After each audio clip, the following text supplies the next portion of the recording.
Was Cartier by Mike, Joshua, and Arjun. 500 years ago, explorers went to find land, gold, and also bring wealth to their country. Some failed and some succeeded. In fact, one brave young lad was Jacques Cartier, who found a new route to Asia. As a kid, Jacques Cartier dreamed to be at sea. In fact, he even studied the art of navigation with Giovanni da Verrazzano, hoping he could use the trick someday. Jacques was born in France, December 23rd, 1491 in St. Malo. He had 3 siblings named Lucas, Bentley, and Johanny. His parents were Janet Cartier and Jefflin Jansart. Finally, his dream came true of being at sea when King Francis I asked him to lead an expedition that would change Jacques Cartier's life forever. In 1534, King Francis I called Jacques Cartier and ordered him to lead a voyage to the northern lands.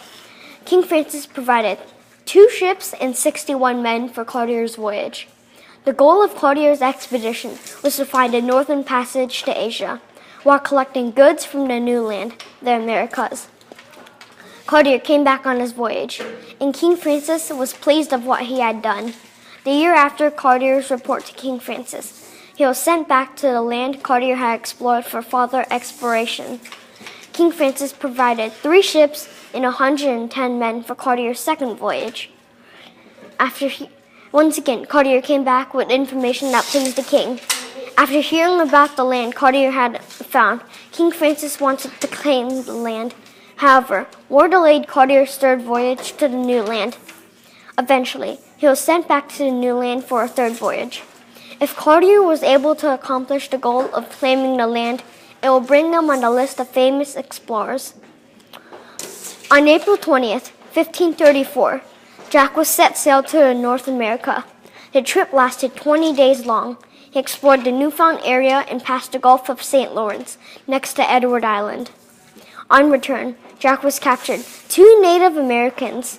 The king was intrigued about what he had seen, so the next year he sent Jacques and the 2 Native Americans that Jacques captured as guides. The explorers sailed to the Gulf of St. Lawrence and established a base. As winter came, 25 of the men died from scurvy. When spring came, Jacques came back to France and reported he could sail to Asia and told what riches it had. Sadly, Jacques got typhus, a disease, and died on September 1st, 1557, in his 60s. Jacques had lived a long and successful life. Not many explorers were as determined and brave like him. He had died with many accomplishments and even with his name on a famous and successful list.